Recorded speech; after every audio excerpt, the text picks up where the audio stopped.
நல்லாசிரியர் நாராயணசாமி மறைந்து ஓராண்டு நிறைவு நாளை முன்னிட்டு நேற்று நடைபெற்ற நிகழ்ச்சியில் சுமார் 140க்கும் மேற்பட்டோர் கலந்து கொண்டனர். இடைநிலை பள்ளி ஆசிரியராக, ஆசிரியர் பயிற்சி கழக விரிவுரையாளராக, பல்கலைக்கழக பகுதி நேர விரிவுரையாளராக, பாடநூல் ஆசிரியராக, தமிழ் பயிற்சிகளின் ஆளுமையாக இப்படி பல்வேறு பரிணாமங்களை கடந்து வந்த காலஞ்சென்ற நாராயணசாமியின் மறைவு தமிழ் கல்விக்கு ஏற்பட்ட ஒரு பெரும் இழப்பாக கருதப்படுகிறது. மலேசிய தமிழ்மொழி காப்பகத்தின் தலைமை பொறுப்பை ஏற்று 2023 வரை சேவையாற்றி அவர் தமிழ்மொழி காப்பகத்தின் அமைப்புக்கும் அதன் தொடர்ச்சிக்கும் அடித்தளமாக அமைந்தார். கடந்த ஆண்டு ஏப்ரல் 27ஆம் தேதி தனது 77வது வயதில் அவர் காலமானார்.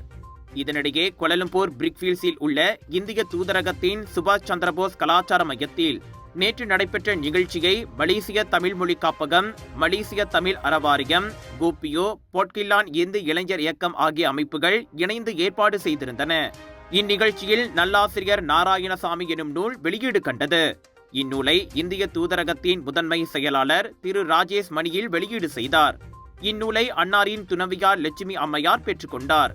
மேலும் அன்னாரின் மறைவை ஒட்டி ஆண்டுதோறும் பல்கலைக்கழக 6ஆம் படிவ மாணவர்களுக்கான தேசிய நிலையிலான புதிர்போட்டி ஒன்றை மலாயா பல்கலைக்கழக மொழியியல் புலத்தோடு இணைத்து ஏற்பாடு செய்யவிருப்பதாக இந்நிகழ்ச்சியின் இறுதி அங்கத்தில் ஏற்புரை வழங்கிய டத்தோஜே பழனியப்பன் அறிவித்தார். அதோடு நாராயணசாமி எழுதி வைத்திருந்த கவிதைகளை தொகுத்து நூலாக வெளியிடுவதும், அவர் நூல்களை மின்னூலாக வடிவம் மாற்றுவதும் தங்களது திட்டங்களில் சில என்றும் பழனியப்பன் அறிவித்தார்.